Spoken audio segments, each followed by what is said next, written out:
All right, can you guys start to take your seats so Lauren gets the maximum amount of time? All right. Okay. We're good. All right, please wrap up your conversations. All right, I'm really excited to have Lauren speak on a fortnight without water. Guilty pleasure, she and I co-presented a talk with a similar title at the RSA conference. We got great scores, except somebody admonished me for something like, how dare they bring public good sentiments and appeals to our family, our community, our country at this temple of capitalism. That really bothered you. It really did bother me. Yeah. Someone was deeply offended that we appealed to the public good at the RSA conference. But if you're not a Taylor Swift fan, my question is, why not? But I think we had more than 40 Taylor Swift references to take the edge off of this hard topic. Yeah. If it's a little awkward, why is there another guy sitting on stage? They are not presenting together, but they're presenting in tandem, back to back, some complementary ideas. So Lauren's going to build on a talk we gave at RSA. Please watch it. But we wanted to advance it today, and I can't wait to see how it's moved since our conversation. And then Matt's going to say how the government's here to help. So. Don't say that. The worst way to frame it. Come on. Matt is one of the most qualified, most pragmatic, most mission-focused people I've worked with in all of government. And a great baker. All right. Let's welcome our next two speakers. Clap, clap, clap. All right. Okay, I'm going to start my timer, just so I'm doing this on time. Okay, well, now that you're sufficiently pissed off, I'm going to piss you off even more. Josh told me that I had to name this talk the same one that we did at RSA. But what I really wanted to title it, which is just right under it, is What If I Told You None of This Was Accidental? And please raise your hand if you know that is also a Taylor Swift reference. Okay, so I've spent over 23 years in national security, spanning the military, the intelligence community, academia, private sector, and of course, federal service. The last 10 of those years has been in cybersecurity, and most recently I was a senior advisor at CISA, where I co-led the Secure by Design initiative. And worked with 17 different governments and across agencies, and of course with the different software companies to get that going. But I'm also a mother of two young children, and I say that because this talk really sits at the intersection of all of this, between the threat picture, the policy levers, and the question of what are we actually willing to do. So people with purely technical backgrounds tend to underestimate policy problem. People with purely policy backgrounds tend to underestimate the technical one. I've had the fortune of sitting in both chairs long enough to see how this failure happens from each side. And I truly have a direct stake in this survivability, just like you do.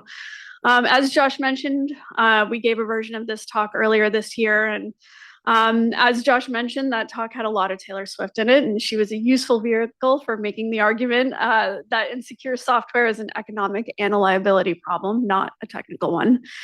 She's less visible in this version, but she's still with us in spirit as someone who has performed many an Era show in the rain and kept going, and is a devoted fan of water. And so we honor that commitment. And you can see here, I got my t-shirt on, a lot going on at the moment, my red lip. All right, so we've talked ad nauseum, I think, about Volt and Salt Typhoon, but in 2024, if we go back in time, Congress was informed about this campaign, this persistent campaign. CISA, FBI, NSA, and ONCD, they explained that this was really for operational pre-positioning to access the ability to disrupt our water and other critical infrastructure, not simply collection or espionage that other nation state campaigns had shown us. The activity really included the exploitation of edge devices and routers used as the initial footholds. These mechanisms are capable of surviving reboots and vendor interventions, and in the Salt Typhoon campaign, access to telecommunication systems, which are sufficient to intercept calls and metadata. So the question is not how China or why China did this in this particular talk. Really, it should be threat agnostic, because as was mentioned earlier, we're looking at a myriad of different threats. And it's not just now, but in the future. The question is why we made it so easy for this to happen and what can we do now? So I mentioned the testimony just a minute ago. Former director, or CISA director, Jen Easterly, got up before the select committee on the CCP in January of 2024 and put it plainly. The Chinese cyber actors have taken advantage of very basic flaws in our technology. We have made it easy on them, okay? And I really want to emphasize that. And so the CISA Secure by Design alert that was published in the same month was really specific about this.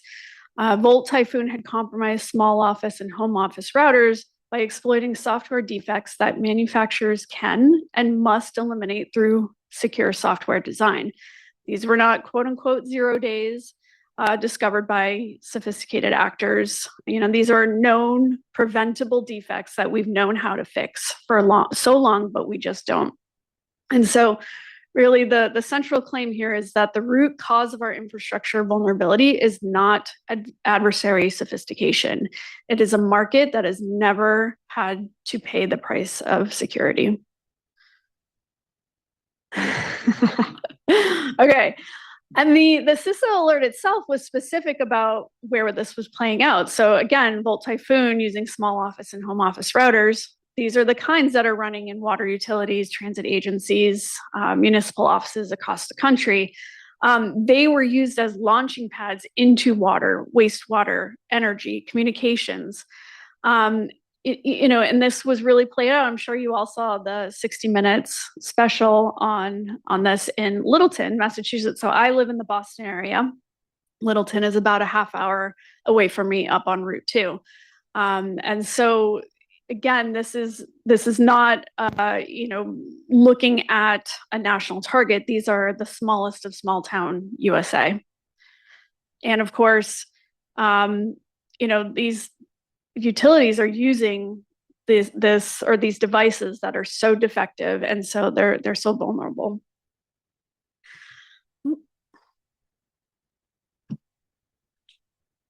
Come on. There we go. Okay. But this isn't a story about an advanced persistent threat actor. It's a story about how we allowed ourselves to be vulnerable to one and how we can fix this in the short term and in the long term. So our thesis is that software is the foundation of modern society, but it does not have the adequate safety standards to actually be that. It is built with unsafe components, unsafe practices, and shipped with unsafe defaults. But the root of that is not developer negligence. It's the economic structure of the market and, of course, the policy that shapes the market. So features and speed to the market are rewarded, and security and safety outcomes are not. And of course, buyers cannot evaluate security quality before purchase. That is what's called a credence good. And so when buyers can't assess quality, the market can't price it. And then if the market can't price it, then it is systematically underproduced. So policy has compounded this. For decades, as we know, software manufacturers have shipped these products with known insecure defaults and known preventable weaknesses, while facing pretty much no liability for the resulting harm. And end user license agreements have disclaimed liability for these defects, letting the vendors externalize the cost of insecurity onto the customers and, of course, the downstream public. So we talk about all these municipalities and the water utilities and things like that. They're the ones who are bearing the burden of this. And of course, they are the ones who are the least resourced to address this. And again, it's really worth emphasizing these outcomes are policy choices. They are not technical inevitability. Now, the good news is that we know how to make safer software, and we also know how to become safer, you know, as an industry. So as I mentioned, the communities themselves, the municipalities, the utilities, the small critical infrastructure operators, they're the ones that are inheriting this risk. So we've talked about this a lot over the last couple of hours. 151,000 water systems. Of those, roughly 50,000 serve residential populations. Now, I mentioned Littleton. just a few minutes ago, I'll kind of go back into that again. In November 2023, the FBI calls up Nick Lawler, who's the general manager of Littleton Electric Light and Water, and basically tells them that, China's in your network. And he's like, I don't know how that got there. And so I think, still trying to deal with that and still trying to, remediate and make sure that their systems are safe. And, this utility itself serves probably about 15,000 residents across Littleton and Boxborough. But really, that's one of what they've said publicly about 200 utilities that the FBI had identified, but it could be more. That's confirmed cases. And of course, because we are not required at this point yet, because CERCIA is not, the final rule hasn't been released, to report on incidents, we basically are systemically blind. But it's important to remember that Littleton did not write the software that it was running, and it did not choose those default configurations. They only found out about it because the FBI called them. Okay, so this graphic should look familiar. Josh mentioned it this morning. So this really demonstrates to us the idea of ruthless prioritization between the large amount of water systems across the United States, the 50,000 residential ones, and then the towns themselves that have both water systems and hospitals. And as we have also said a lot today, no water, no hospitals, no kidding. And so just wanted to say real quick that, really happy to be talking about this with Josh and, thinking about ways that we can propagate, this message in the communities that we work and live in. Again, a Taylor Swift reference, dear reader.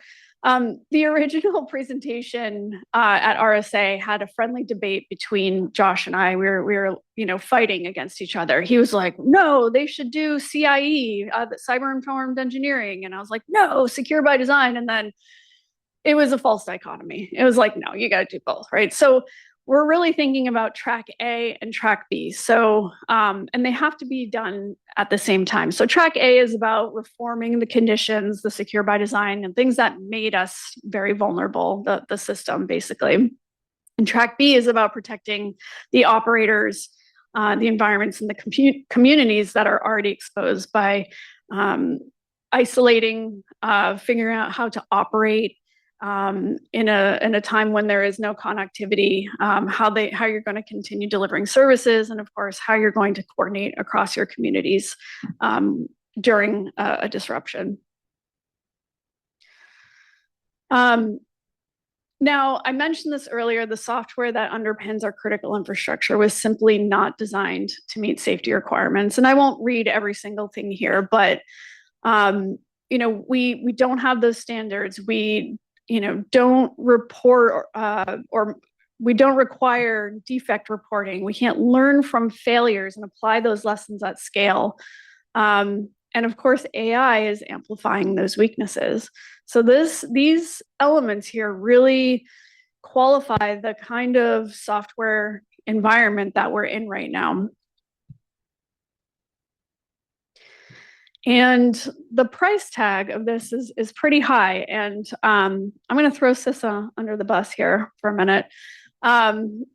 So we had commissioned a report a while ago, and it's still under review, but this data is public because one of the researchers on the report actually did a presentation on this last year. So I'm not totally throwing CISA under the bus with this, but at the last reading of, or at least when Amanda Walsh had got up and had done her talk, it's estimated that the software insecurity caused about on average, $102 billion a year.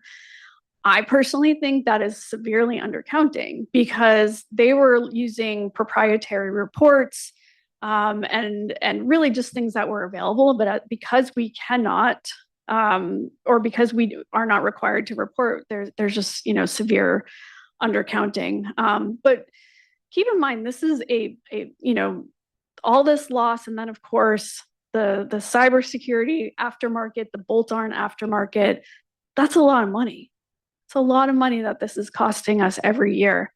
And then, of course, you have all these uncompensated costs to third parties, the downstream things that the previous panel was talking about, between patient mortality, food security impacts, things that I agree with the last panel, we're not, I think, sufficiently thinking about in terms of resilience and recovery. Another Taylor Swift reference. I think I've seen this film before. So the cybersecurity community tends to treat software and security as a novel problem, but it's not. Every major safety regulated industry in American history has followed the same arc. There was a period in which the costs of product failure were pushed onto users, and accumulation of that harm became politically untenable. And then there was a regulatory response that produced dramatic safety improvements while leaving the industry intact. I think that's really important. So we've been looking at automotive, aviation, and pharmaceutical, those industries to see, what are the patterns that we see here? How did they become safer and also continue to be able to innovate at the same time? And so what do those industries have in common? Well, there are mandatory safety standards. There's liability, product liability. There's measurement, there's independent testing, there's a demand signal for customers and the downstream public. There's the ability to collect on incidents and to learn the lessons from that and apply to those lessons to policy. Software has none of that. Again, we're looking at CERCIA hopefully coming online soon. We had the CSRB, not there anymore. The CVE program is getting a little revived, but that's not mandatory. But again, if you look at these other industries that have become safer and the constant things that they have, we don't have that. Okay, so yeah, I got it. 15 minutes, I got it. Okay, so now let's go into chapter 2. So I've kind of framed the problem here. All right, so again, I was trying to get you even madder, but the rest of this talk is really going to be on, okay, look, this is shit, but we can do something about this. So here's what we're going to do. The thing here, though, is that it's not just one actor. There's an entire ecosystem, and I'm not going to be able to name every one of them as we did in the RSA talk, but I'm going to hit on the most important ones. And so there is a defined set of actions that each one needs to be doing right now. We can't wait on one of them to act. So there are 5 different categories. We're looking at the manufacturers and the OEMs, the systems integrators. I'll get into each of these, of course, but during the course of our research for that talk, we realized that the systems integrators actually played a really important role. They were either the leverage or the obstacle, and we hope that they can be a point of leverage. The asset owners and operators, and different policymakers. And I'll really hinge on the state level too, because I think that is just such an important area that we need to be focusing on. Okay, so you all know this as people in the space. Critical infrastructure operators often do not control the systems that they're responsible for securing. Obviously, these systems are designed for reliability and physical control, and many are decades old, and there's issues, I'll just say, with patching. But let me just say this too. We cannot patch our way out of this, okay? We can't keep telling people to patch harder and expect the problem to go away, okay? Maybe in the short term, but in the long term, it's just not going to help us. So let me scooch forward a little bit here. So as we were thinking about the operators themselves, and then of course, keeping in mind our graphic here between the water systems themselves and of course the ones with the hospitals, and this idea of ruthless prioritization, what these next few slides are showing you is, like, if we had all the time in the world, then yes, we could probably get more dependable digital infrastructure if we really worked hard to get it and deploy it and demand it and all that. But we kind of split that between the haves and the have-nots.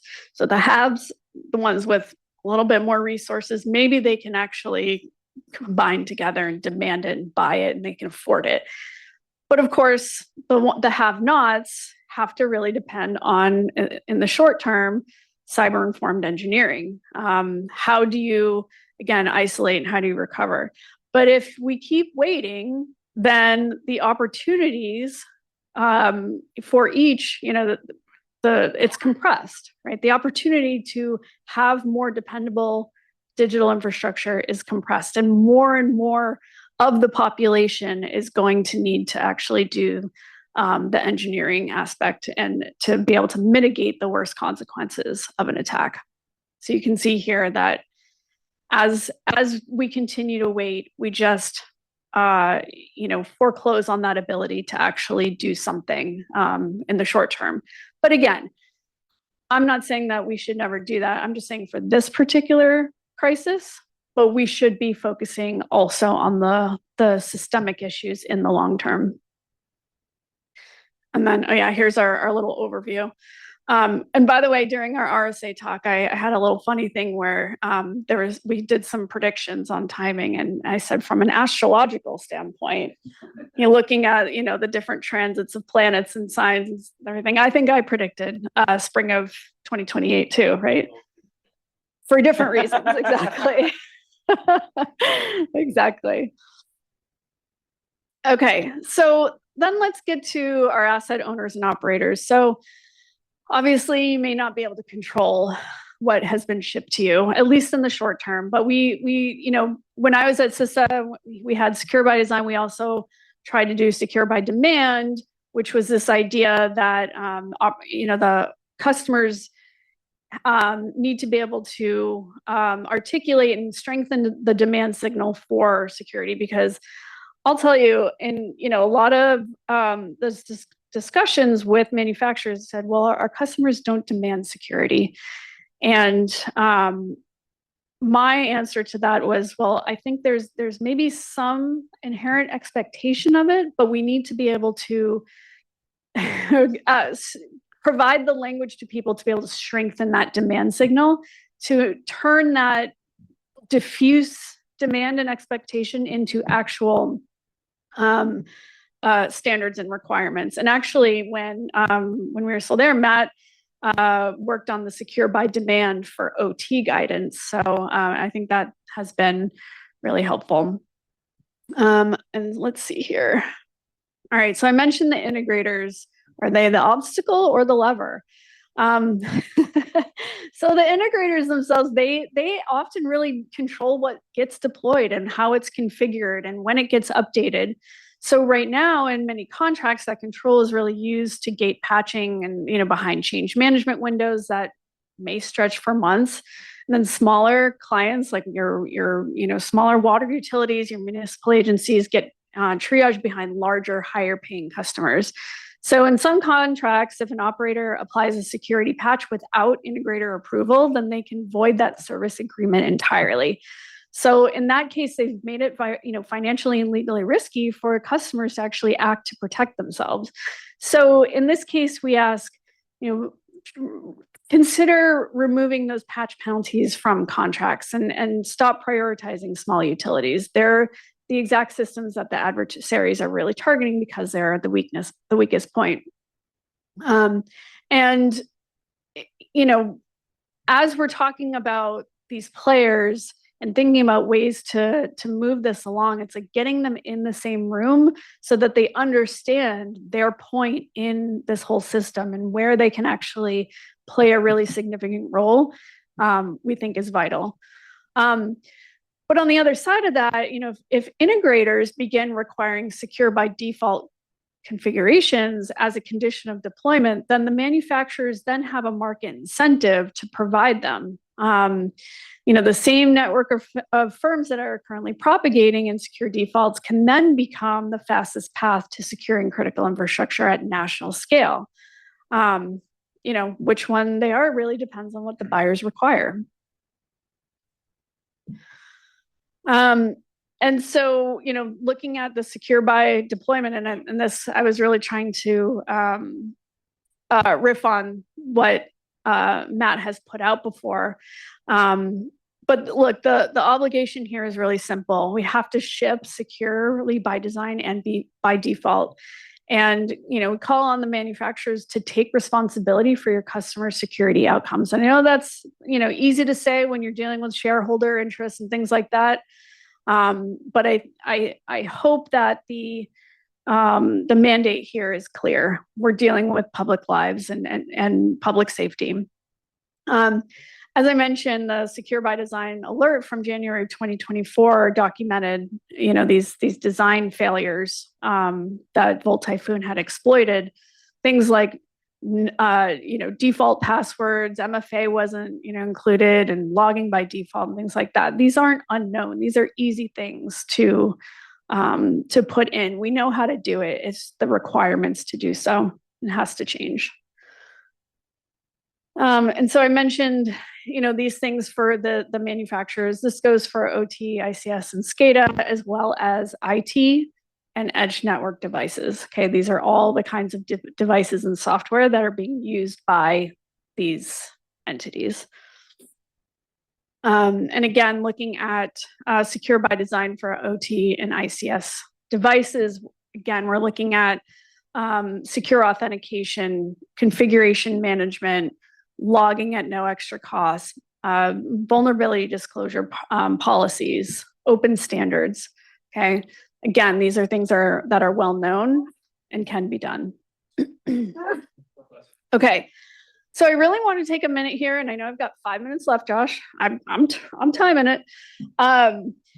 And talk about the policymaker aspect. And I really especially want to dive into the states because especially there was a question earlier about state senators and what they can do. And I think that's a really important question. I'm glad somebody raised that because right now, as we know, the federal government is just not really equipped to help us on this timeline.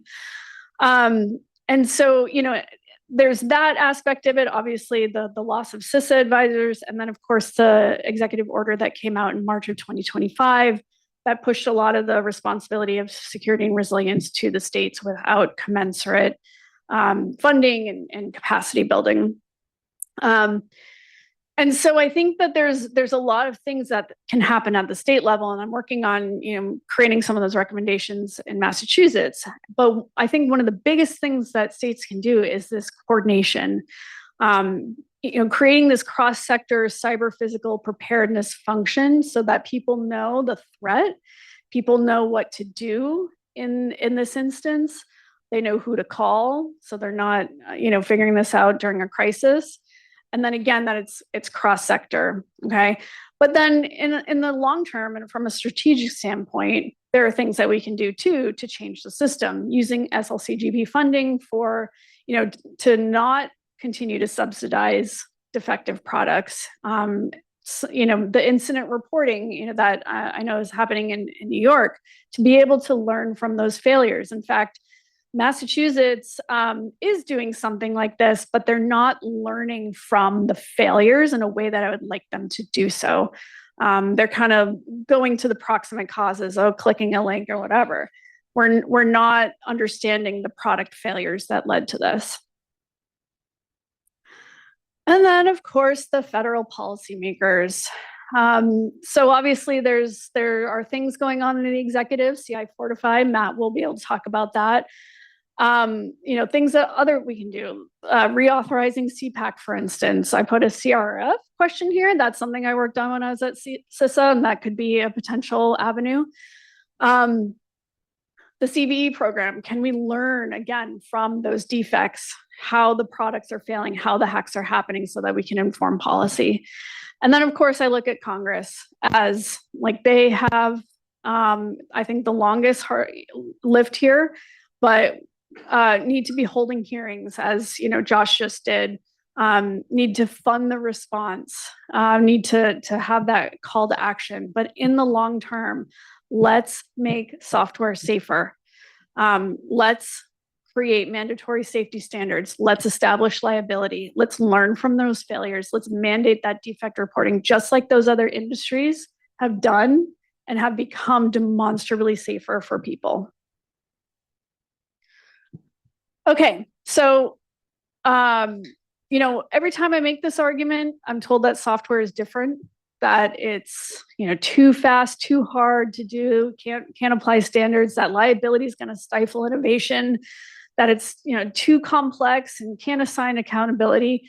But look, we've heard this before, nearly verbatim, and those objections were not vindicated. The industry's adapted, safety improved, and the markets did not collapse.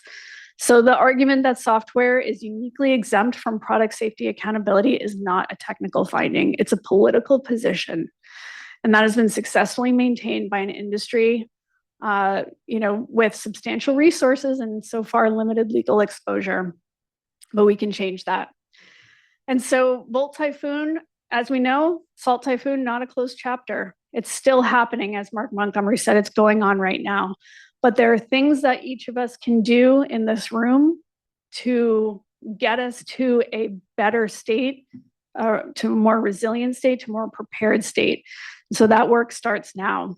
And so I wanted to quickly introduce Matt as someone who is leading the CI Fortify effort at CISA, designed for isolation and recovery.